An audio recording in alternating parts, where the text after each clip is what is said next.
Hari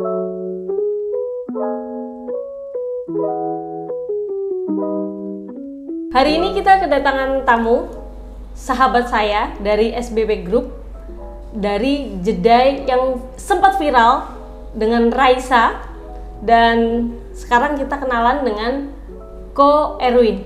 Ko Erwin, terima kasih udah datang nih ke kantornya Netsport. Wah, luar biasa, karena kita juga akan berkolaborasi membantu promosikan kalau bisa nih produk Indonesia, produksi dari Indonesia bisa kita promokan ke luar negeri. Koko, terima kasih. Sehat, Ko? Sehat. Saya juga terima kasih nih ya, hari ini boleh diundang ke Netsport Sentul. Bener-bener enak banget tempatnya, udaranya enak, ya kan? Iya. Kalau udah di sini rasanya malas kok mau ke Jakarta. Saya tuh kemarin lihat ini podcastnya Koko yang di Pak Helmi Yahya. Wah, luar biasa. Sahabat saya ini bisnis di yang niche market yang banyak orang nggak terjun ke bisnis ini gitu kan.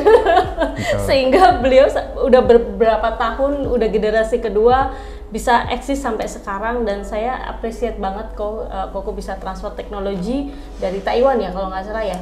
Thailand ya ke Indonesia. Even itu hal yang simple. Jadi menjual itu not only talk about the product ya. Tapi bagaimana how to sell. Produk simple, tapi kalau kita bisa sell dengan cara yang tepat, kita bisa get profit ratusan miliar. Coba kita belajar dari Ko Erwin ya. Ko Erwin, gimana ceritanya kok kemarin dalam kondisi COVID, dalam kondisi banyak perusahaan justru terpuruk, tapi Koko malah bisa viral nih, hanya dengan jepit rambut. Oke. Jadi sebenarnya pas waktu COVID itu sama, perusahaan kita juga sama seperti perusahaan lain pasti terpukul gitu ya. Karena kita kan basicnya, basis kuatnya itu kan di offline sebenarnya, di pasar-pasar tradisional gitu. Nah cuman memang dari 5 tahun lalu kita memang udah ngelihat ada potensi besar di pasar online gitu. Makanya kita udah mulai develop e-commerce kita, tim e-commerce kita tuh udah mulai kita develop gitu. Walaupun belum secara intensif dan seserius sekarang gitu.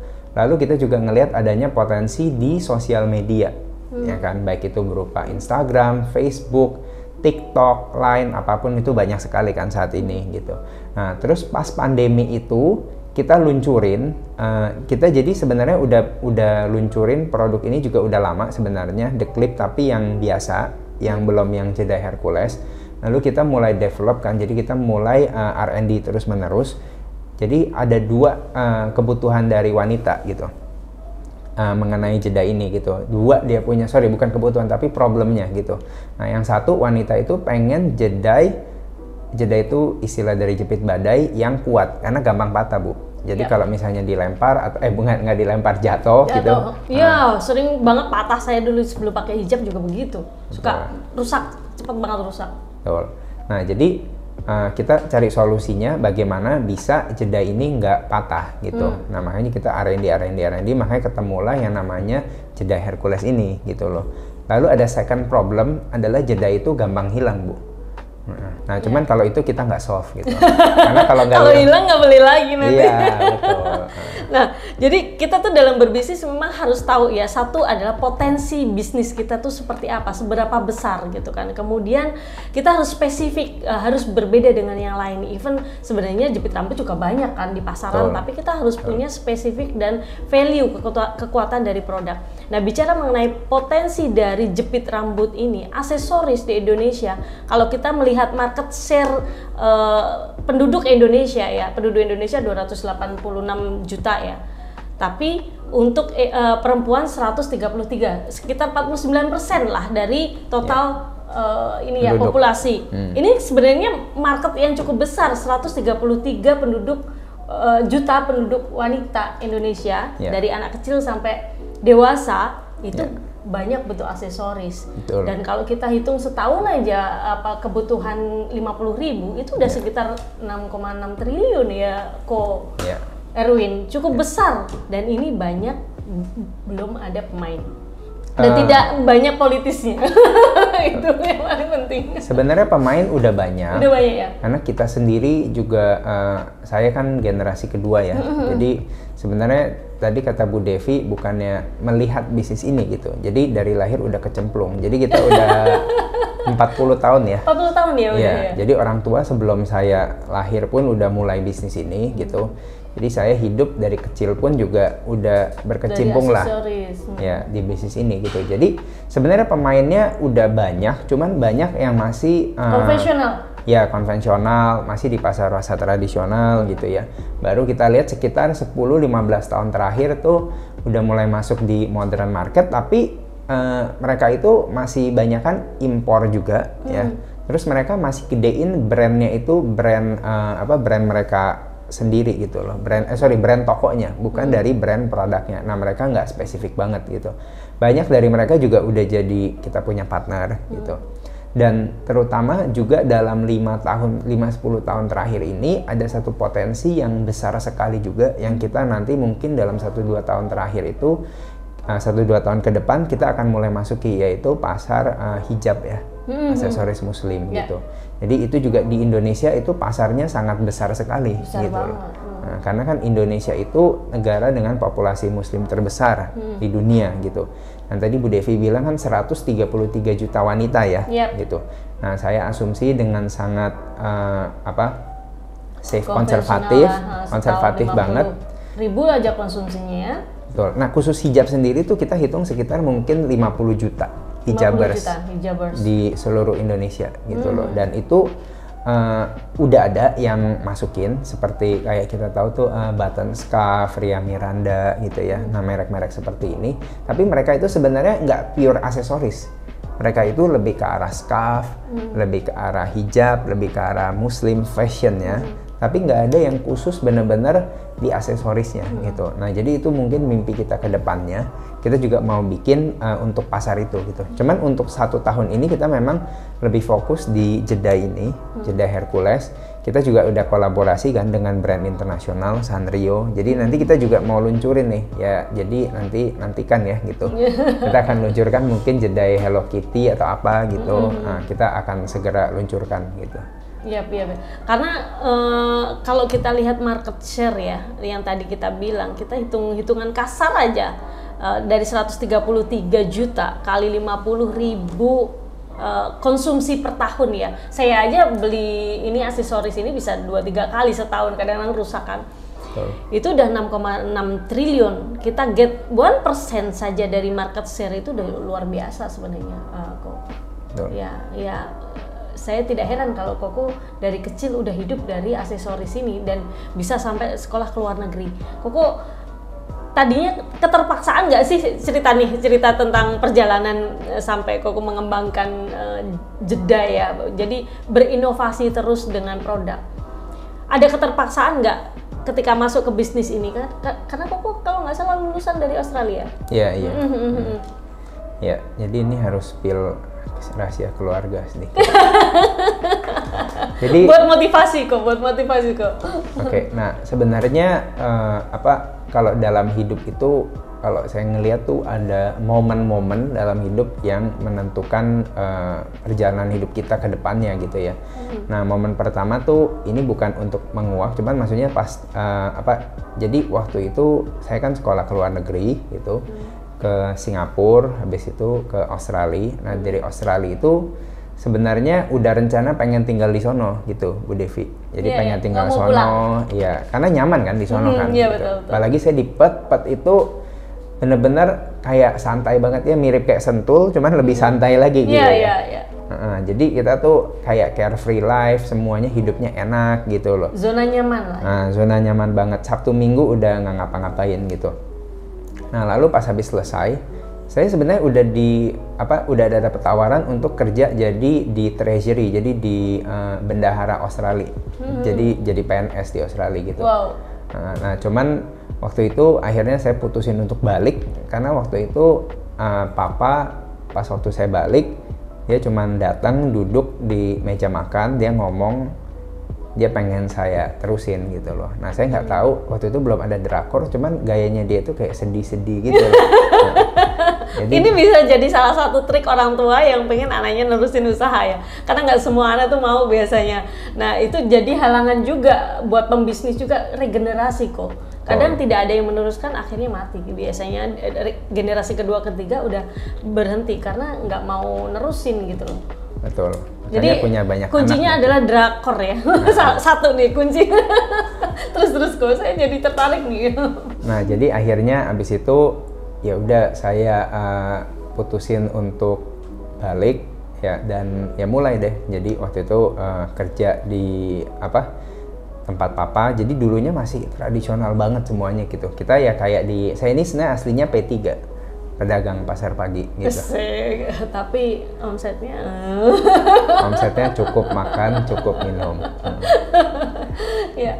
Jadi waktu itu ya kita mulai transformasi, lalu kita mulai modernisasi. Dulunya nggak ada pembukuan, kita mulai pakai pembukuan gitu ya. Jadi kita juga ada divisi-divisi sendiri gitu loh. Kita mulai pakai marketing atau sales gitu. Butuh perjalanan panjang sekali sih gitu untuk merubah semuanya. Lalu ada satu momen di mana waktu itu saya juga mulai, waktu itu saya pengen inovasi sendiri, pengen entrepreneurship sendiri. Karena kalau ini kan lebih nyaman ya, maksudnya ya. Biarpun kerjanya dari Senin Sabtu nggak stop, cuma saya nyaman lah, nggak ada sesuatu yang kayak baru banget gitu ya. Kurang menantang. Jadi saya mulai buka usaha sendiri juga, sampai bikin pabrik. Jadi, nah itu momen-momen juga dimana saya keluar dari zona nyaman saya gitu. Jadi waktu itu selain dari usaha aksesoris, ada juga usaha yang lainnya, kita main tekstil, kita jual display juga gitu. Gitu. Tips lagi, pengusaha itu memang jangan di zona nyaman. Kalau kita udah di zona nyaman, kita nggak mau berinovasi lagi tuh udah kok. Udah nyaman dengan apa yang udah ada kan, sehingga ya udah jadi stuck di situ aja gitu. Jadi ketika kita di zona nyaman harus berinovasi lagi, jangan di zona nyaman lagi gitu kan. Karena ketika kita memulai sesuatu pasti nggak nyaman itu kok. Betul. Nah ketika kita memulai untuk berinovasi, ketika kita ingin maju lagi, berpindah ke mengembangkan bisnis kita, pasti nggak nyaman itu. Banyak sekali tantangan pasti kan. Betul. Nah itu salah satunya juga.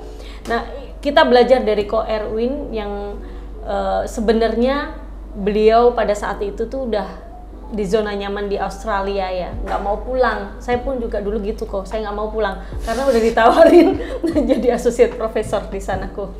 Jadi pada saat saya ditawarin tuh saya terus mikir, oh ya di sini emang zona nyaman ya gitu kan. Tapi apa benefit saya di sini? Saya dapat beasiswa dari Indonesia, saya harus pulang gitu. Begitu juga Koko ya, even dulu jurusan apa kok?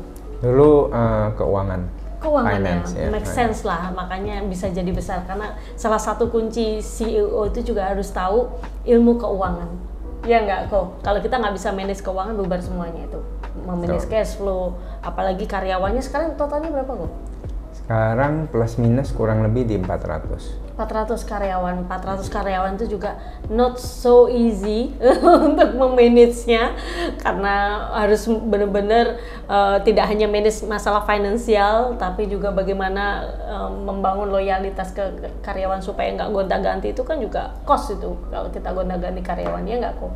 Ya, jadi sebenarnya kita kadang-kadang kalau orang lihat oh saya, tapi sebenarnya enggak. Kalau kita mau sukses itu semuanya kerja tim ya sebenarnya. Jadi untuk develop jeda ini juga bukan saya sebenarnya, cuman karena yang lain nggak mau muncul, jadi banyak kan saya yang muncul. Itu kerja sama tim juga gitu. Jadi ada beberapa orang kepala, jadi ada adik saya, ipar saya, itu lalu ada orang tim dari luar, teman kita juga. Jadi kita sama-sama yang develop ide ini juga gitu loh. Nah dalam kelola perusahaan juga kita nggak bisa paksa orang untuk loyal sama kita gitu ya, karena loyalitas itu kan earn ya, jadi it's not given gitu loh. Jadi yang kita lakukan adalah ya kita coba ciptakan lingkungan kerja yang menurut kita baik gitu ya. Lalu kita juga taruh value-value di perusahaan kita gitu, dan kita try to live by it gitu. Jadi bukan cuman saya yang suruh orang aja gitu ya, tapi kita juga harus bisa nunjukin gitu loh. Nah kita punya value kan Spirit X.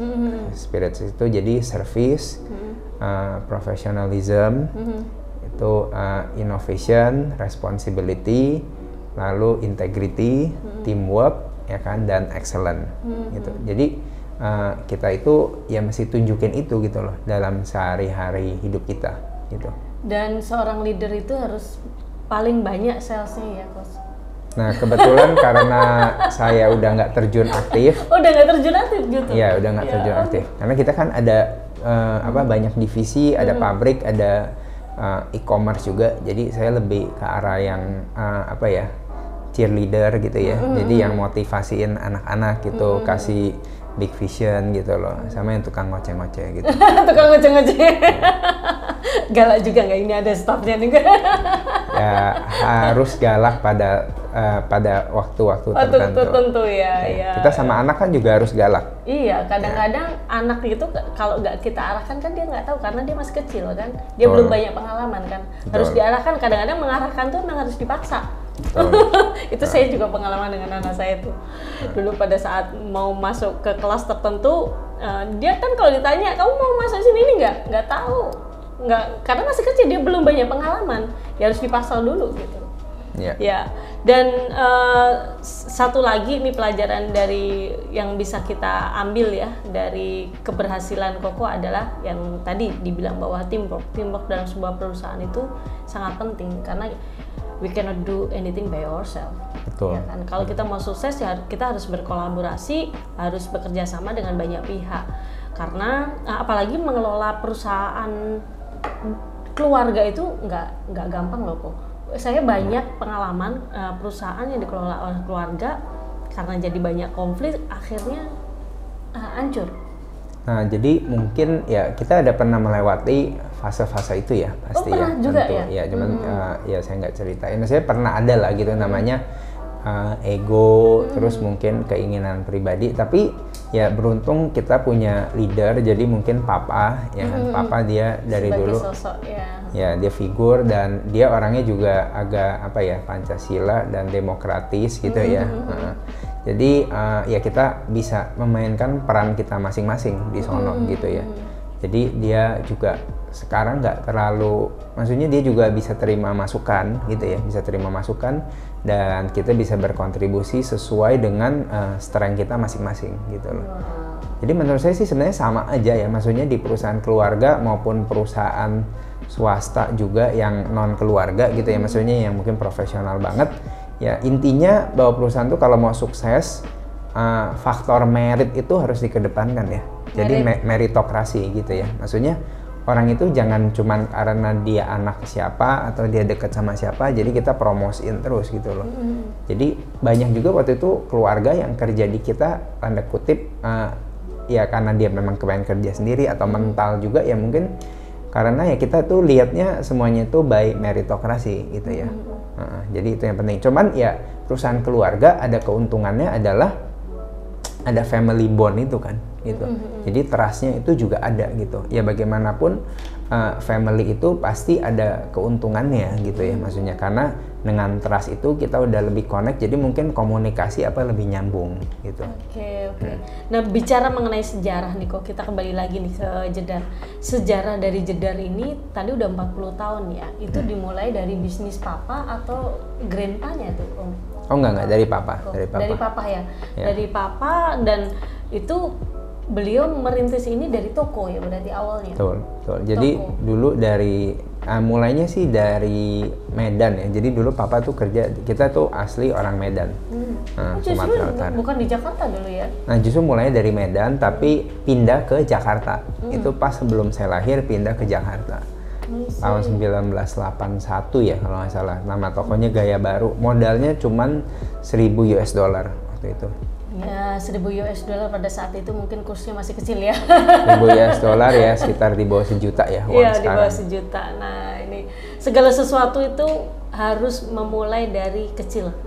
Gak ada langsung membalikkan telapak tangan langsung berhasil. Semua by proses. Jadi buat generasi muda juga jangan mau instan. Nanti kalau mau instan nanti makannya bisa jadi mie instan. Gitu. Jadi memang benar-benar awalnya tuh impor ya, kok ya. Ya awalnya justru malah sebelumnya kita belum impor, kita malah cuman agen orang gitu loh. Kita malah awalnya kan ambil barang dari orang, kita jual sendiri. Jadi dulu tuh karena kita mainnya grosir, memang dari dulu B2B. Jadi dulu tuh papa cerita dia itu kalau barang kosong dia ambil sama importir, dia bilangnya mau ke gudang dulu gitu. Jadi ke gudang kucuk-kucuk sebenarnya ambil barang dari orang gitu, baru jual lagi dapat margin. Iya. Jadi memang benar-benar mulai dari as a distributor, habis gitu punya network, impor sendiri gitu. Betul. Wah, benar-benar ini ada sejarahnya juga pastinya. Betul. Papanya dulu tuh fokus di satu bisnis ini atau ada beberapa bisnis lain kok? Kita dari dulu aksesoris terus aksesoris ya. Kita berkembang dulu hair ornament.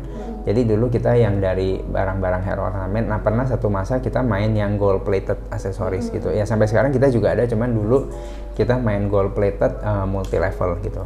Oh, ada multi level ya. Dulu pernah ya? Iya, dulu pernah ada, cuman pas Krismon 98 kita stop karena waktu itu habis semua ya, dijarah.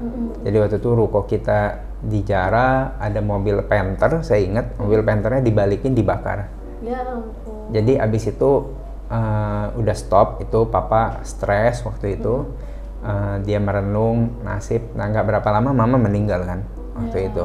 Jadi stres banget gitu dan tapi dia tetap berjuang dan beruntungnya puji Tuhan waktu itu ada satu produk, aku nggak tahu Bu Devi tahu nggak, jadi ada satu anting anti alergi plastik itu ya, itu dari Taiwan.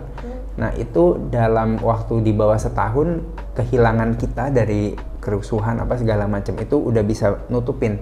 Bahkan bisa sampai sekarang gitu. Oh gitu. Jadi pernah di titik nol juga ya?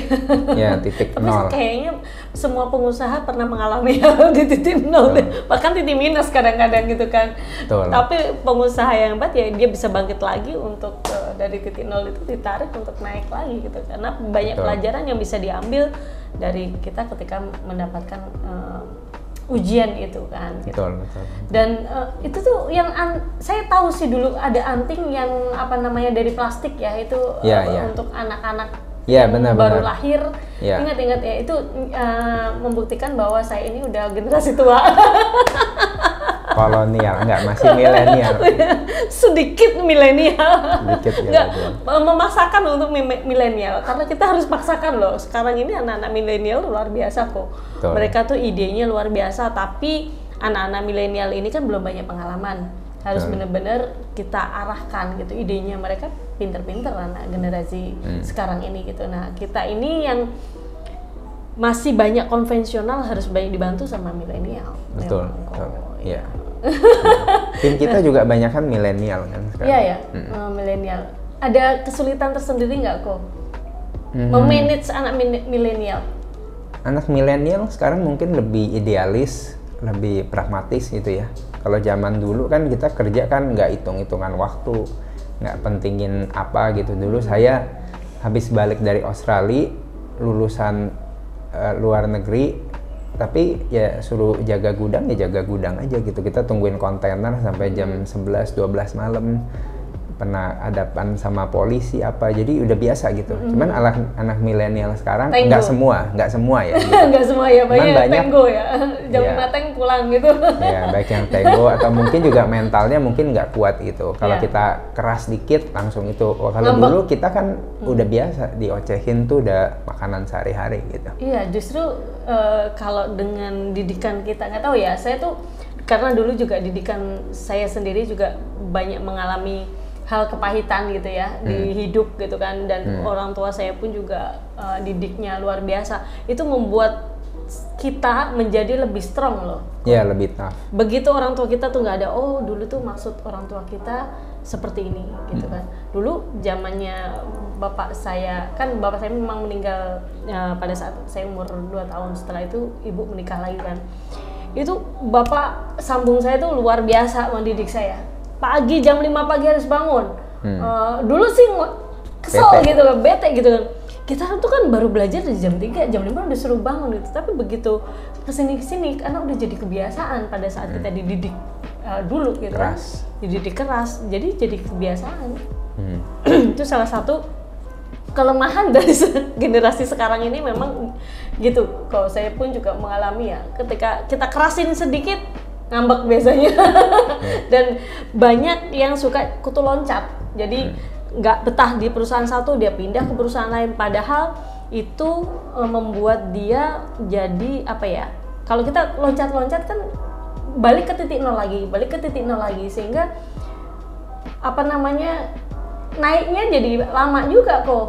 Ya, beda dengan dia yang fokus di satu perusahaan sampai dia ngembangin perusahaan itu jadi baik ya. Dia akan lebih banyak pengalaman, karena ketika kita pindah ke perusahaan lain pasti kita akan mulai dari nol lagi kan. Dan belum tentu kita pindah ke perusahaan lain itu nanti juga akan apa namanya, betah gitu kan. Kalau dia memang nggak tahan mental, sebentar lagi pindah lagi, yang ada nanti apa ininya dia juga nggak bisa berkembang. Iya, nah jadi saya ngelihat itu memang trennya sekarang tuh begitu. Nah, makanya sebagai perusahaan SBP Group kita juga harus dalam tanda kutip ya adaptasi juga gitu ya, bagaimana kita bisa agile hadapin perubahan dari sumber daya manusia ini gitu loh. Nah, jadi saya melihat bahwa ya kita sebagai perusahaan juga mungkin harus bikin sistem yang lebih baik gitu ya. Jadi ketika ada turnover ya kita juga atur supaya bisa ada kaderisasi berikutnya. Saya selalu bilang sama tim saya, nggak masalah. Maksudnya kalau memang kamu nggak cocok sini atau ada tempat yang lebih baik, nggak masalah gitu loh, karena kita kan menghalangi ya. Betul, mungkin juga tempat lain mereka bisa lebih bertumbuh gitu, tapi di sini kita coba menyediakan lingkungan kerja yang baik, dan kita selalu bilang bahwa ya kamu harus develop timnya kamu gitu loh, karena kita bilang bahwa kan nggak tentu kamu itu selalu di sini gitu kan. Kamu harus develop tim kamu sehingga ketika kamu pergi ada yang replace gitu, dan ketika kamu bangun habit itu nama kamu juga baik gitu kan. Jadi menurut saya kalau dia mau pindah 2 tahun di sini, 2 tahun sini, 2 tahun sini, menurut saya masih is okay gitu, selama dia masih muda gitu ya. Tapi setidaknya dia harus ninggalin tuh dalam tanda kutip nama baik, track record yang baik, karena sekarang kan semua ke data ya, di LinkedIn, di apa gitu. Kita HRD juga pasti calling dengan perusahaan sebelumnya, ini bagus nggak kerjanya. Kalau kita nggak memberikan rekomendasi bagus, nggak susah kita cari pekerjaan lagi kan. Ya. Nah, ini beberapa tips-tips nih. Jadi tidak hanya tips dalam mengembangkan produk yang simple, tapi kalau kita tepat dalam memasarkan produk itu bisa jadi sesuatu, bisa punya value dan bisa menghasilkan sales yang cukup tinggi. Nah, yang kedua juga bagaimana kita bisa produk itu kita bisa berbeda dengan yang lain. Terus dalam mengembangkan sebuah produk itu pasti juga ada tim di belakangnya, ada company yang mendevelop. Ini juga tidak kalah dalam satu circle, harus benar-benar bagus, produk bagus, tapi kalau timnya nggak bagus nggak bisa juga. Betul. Tim bagus tapi nggak punya produk bagus nggak bisa juga kok, gitu kan. Jadi harus banyak-banyak belajar khususnya untuk generasi muda nih. Contoh Ko Erwin, berarti Ko Erwin ini adalah tipe anak yang nurut sama orang tua. Sebenarnya nggak nurut juga, banyak ngelawannya gitu ya. Cuman mungkin karena kita ngelihat juga, maksudnya apa ya, orang tua itu banyak berkorban ya buat kita gitu. Betul. Jadi maksudnya ya apalagi di Asia kita, saya juga Chinese kan selalu diajarin kita harus berbakti gitu ya. Maksudnya ya, saya rasa di ajaran agama apapun, Islam, Buddha, Kristen, apapun tuh juga ngajarin berbakti kan gitu. Jadi ya ini mungkin salah satu bakti saya, tapi juga mungkin di generasi nanti anak saya juga nggak akan, nah makanya kita dari sekarang udah bangun nih Bu Devi, maksudnya tim yang baik, corporate governance, GCG, jadi good corporate governance yang baik, sehingga nanti anak saya itu mungkin kedepannya kalau mereka nggak mau terusin usaha ini tetap bisa jalan gitu. Jadi kita nggak maksain. Ya? Nah, kalau orang tua kan mungkin dia tidak punya fasilitas dan kemampuan, karena mereka kan build sampai sini gitu kan. Nah tapi nextnya itu mungkin anak saya atau anak adik saya gitu ya, kan saya punya adik-adik juga. Nah mereka nggak harus masuk ke dalam usaha ini sebagai penerus kalau mereka nggak mau, dan kita juga maunya itu meritokrasi ya. Jadi kalau dia nggak mampu ya mendingan jangan gitu. Nanti jadi hancur kan usahanya. Iya betul. Kalau dilanjutkan oleh orang yang nggak mampu, cuman karena dia anak saya atau dia anak adik saya, dia terusin ini ngapain gitu loh. Iya. Nah sebenarnya dalam Koko sendiri ada nggak sih cita-cita Koko yang aku tuh pengen bisnis ini gitu, tapi belum tercapai sampai sekarang? Nah, saya itu dari dulu nggak terlalu idealis sih ya sebenarnya. Pengusaha nggak bisa idealis. Kalau pengusaha idealis nggak akan bisa berkembang. Karena pengusaha itu harus fleksibel. Kalau menurut saya ya, saya. Karena harus pinter menangkap opportunity. Kalau kita idealis agak sulit itu. Bisa, tapi pasti butuh waktu yang cukup lama. Ya, saya sendiri nggak terlalu idealis. Cuman saya tahu bahwa usaha itu sekarang harus fokus. Semakin lama, semakin dewasa, semakin tahu nggak bisa terlalu banyak kerjain segala sesuatu gitu. Jadi saya lebih ke arah fokus. Mungkin kedepannya kalau ini bisa berkembang, saya lebih banyak mau bukannya satu usaha ya, tapi saya lebih pengen ciptain satu perusahaan yang baik, good ecosystem itu. Jadi di mana nanti kita bisa juga mungkin ada mungkin ada pengusaha lain yang dia mau scale up, dia punya usaha, nah bisa masuk ke dalam ekosistem kita gitu loh. Jadi saya lebih ngelihat ke sono sih gitu. Jadi bukannya mungkin saya akan bekerja 5-10 tahun lagi secara keras gitu ya di usaha ini untuk pada sampai titik tertentu, sehingga nanti orang bisa ngelihat bahwa oh kamu ini nih bukan cuma nerusin, bukan cuma ngomong doang, tapi kita udah bisa buktikan gitu loh. Nah saya juga punya goals gitu, tapi setelah mungkin 5-10 tahun lagi pas udah umur 50-an gitu, mungkin ya kita lebih banyak mau ke mentoring. Jadi kita mulai bagikan ilmu, karena Indonesia itu kan sebenarnya negara dengan penduduk besar sekali, tapi entrepreneurship kita kan, entrepreneur kita kalau nggak salah masih di bawah 2% ya. Betul. Kalau nggak salah ya. Karena banyak orang tua yang begitu lulus pengen anaknya jadi PNS. Nah, PNS itu kayak termasuk saya dulu pengen jadi PNS tapi nggak jadi. Kepaksa sebenarnya jadi pengusaha. Betul, karena keadaan. Betul. Jadi itu cita-cita saya sih lebih ke sono sih, lebih ke arah kita sendiri berjuang capai sukses jadi contoh, dan orang lain itu ya bisa kita bimbing juga gitu ya, mereka jadi pengusaha sih, lebih ke arah sono. Gitu. Thank you Ko, ini motivasi yang luar biasa. Ko kembali lagi ke produk Jedai ya. Untuk kedepannya 5 tahun ke depan planningnya Koko ingin mengembangkan bisnis aksesoris ini sampai kemana? Oke. Nah khusus untuk yang Jedai ini sebenarnya Jedai Hercules itu adalah sub brand dari The Clip. The Clip itu sebenarnya quality hair ornament sebenarnya. Jadi nanti kedepannya Jedai sendiri kita juga udah akan luncurin banyak model-model baru kedepannya gitu ya. Jadi kan kita juga ada perkembangan kan, ini yang kita bikin sama Raisa, Frozen Edition, lalu kita juga bikin nih sama Tasya Farasya, Glitter Edition. Nah sebenarnya banyak ukuran yang lebih kecil, yang lebih besar, lalu model kupu-kupu, Sanrio. Kita akan bikin beberapa model-model baru tentunya, biar orang variasi ya, namanya aksesoris itu orang suka variasi kan. Nah tapi kedepannya kita juga akan melihat aksesoris yang punya USP yang lain, unique selling point yang lain gitu loh. Seperti di luar negeri itu ada scrunchie itu ikat rambut yang karet kabel itu yang nggak gampang rusak. Nah ada juga yang orang tuh bikin sisir yang nggak gampang rontok. Nah nanti kedepannya kita akan cari produk-produk yang seperti itu, Bu Devi. Jadi pengembangannya bukan hanya di Jedai gitu. Tidak hanya dijepit rambut tapi aksesoris yang lainnya termasuk muslim tadi ya. Gitu. Hair ornament. Nah muslim itu satu segmen lain lagi. Itu nanti kita akan develop satu segmen lain lagi gitu. Karena itu needs-nya kan beda. Kalau ini sebenarnya universal ya. Bahkan orang yang pakai hijab pun kan sebenarnya kayak Bu Devi kan pakai juga kan di dalamnya kan gitu. Nah kalau yang aksesoris hijab itu kita akan kembangin lain lagi. Kita sebenarnya udah main, cuman lebih ke arah brand tradisional. Jadi kita main bros dagu, ring hijab, lentur, mahkota. Kita juga udah main yang barang itu. Cuman nanti kita akan develop dengan lebih serius lagi, mungkin kerjasama dengan orang yang public figure, mungkin yang muslimah, sehingga kita bisa lebih ngerti kan kebutuhan mereka itu apa gitu loh. Jadi itu sih plan kita sih ke depannya gitu. Yap. Oke, Ko, terima kasih banyak nih Ko, pelajaran yang diberikan sama Ko Erwin banyak sekali nih, motivasi, bagaimana cara mengelola perusahaan yang baik, kemudian bagaimana cara mengembangkan produk yang simple bisa menjadi sesuatu, bisa dikembangkan menjadi produk yang bisa quality ekspor nantinya. Ini sekarang kita belum ekspor ya Ko ya, mudah-mudahan saya doakan nanti melalui National Export kita juga bisa promokan. Kita senang Ko mempromokan produk dari member-member kita. Dari hal produk yang kecil, dari kardus juga pun kita juga promokan gitu kan.